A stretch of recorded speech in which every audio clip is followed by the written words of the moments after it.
सरू और वेद की मोहब्बत की कहानी सब जानते हैं, लेकिन हर मोहब्बत की राह में कुछ ऐसे मोड़ आते हैं जो इंसान को परखते हैं। यही हाल इस वक्त सरू और वेद का है। प्यार का वादा तो दोनों ने किया था, लेकिन क्या सरू इस बार सच में अपने वादे पर खरी उतरेगी? क्या वह समय पर एंगेजमेंट हॉल पहुंच पाएगी? और क्या वेद की उम्मीदें टूटने से बच जाएंगी? सवाल बहुत हैं, पर जवाब इन सवालों से कहीं ज्यादा खतरनाक और रहस्यमयी हैं। बजाज मेंशन उस शाम जगमगा रहा था। हर कोना फूलों और रोशनी से सजा हुआ था।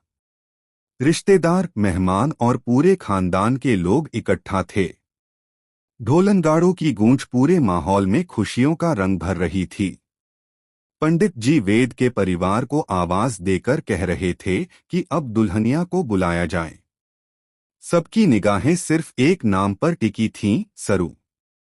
फुल्ला, जो सरू की सबसे करीबी थी, दौड़ते हुए उसके कमरे तक पहुंची। उसने दरवाजा खोला, लेकिन कमरे के अंदर सन्नाटा पसरा हुआ था। चारों तरफ कपड़े और जेवर रखे थे, लेकिन सरू वहां नहीं थी। फुल्ला की सांसें थम गईं। घबराकर वह भागती हुई अन्नपूर्णा देवी के पास पहुंची और रोते हुए बोली, दादी सा, सरू तो कमरे में है ही नहीं। वो कहीं गायब हो गई है। यह सुनते ही बजाज मेंशन में अफरातफरी मच गई। एंगेजमेंट हॉल का हर मेहमान सरू को ढूंढने लगा। कुछ लोग कह रहे थे कि शायद वह मेकअप रूम में होगी, तो कोई कह रहा था कि वह किसी फोन कॉल पर बाहर गई होगी। लेकिन सच्चाई किसी को पता नहीं थी। इसी बीच वेद का चेहरा उतर गया। उसकी आंखों में बेचैनी साफ झलक रही थी। वह सोच में पड़ गया कि आखिर सरू अचानक कहाँ गायब हो सकती है। तभी उसके दिमाग में एक और नाम गूंजा, अनिका।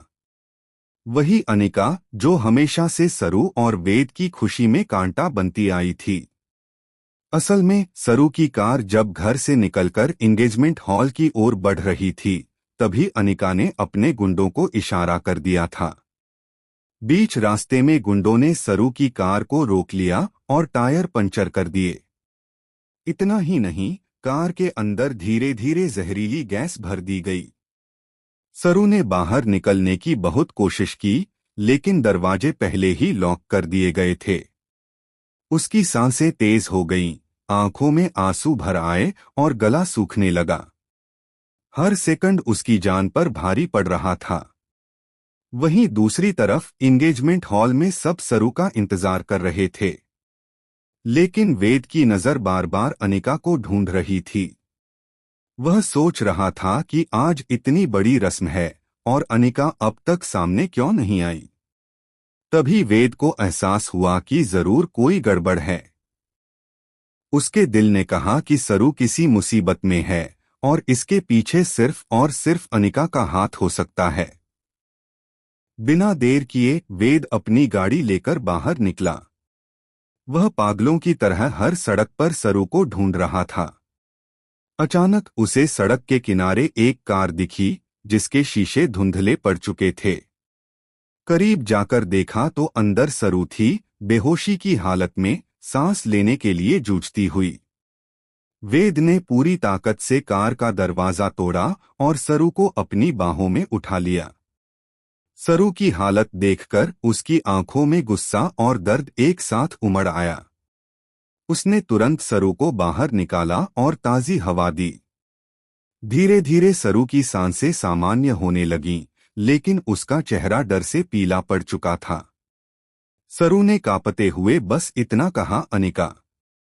ये सब अनिका ने किया। वेद ने उसकी बात सुनते ही कसम खाई कि वह अनिका को इस बार किसी भी हाल में सजा दिलाएगा। वह सरू को अपनी गाड़ी में बैठाकर तेजी से एंगेजमेंट हॉल की ओर लौट आया।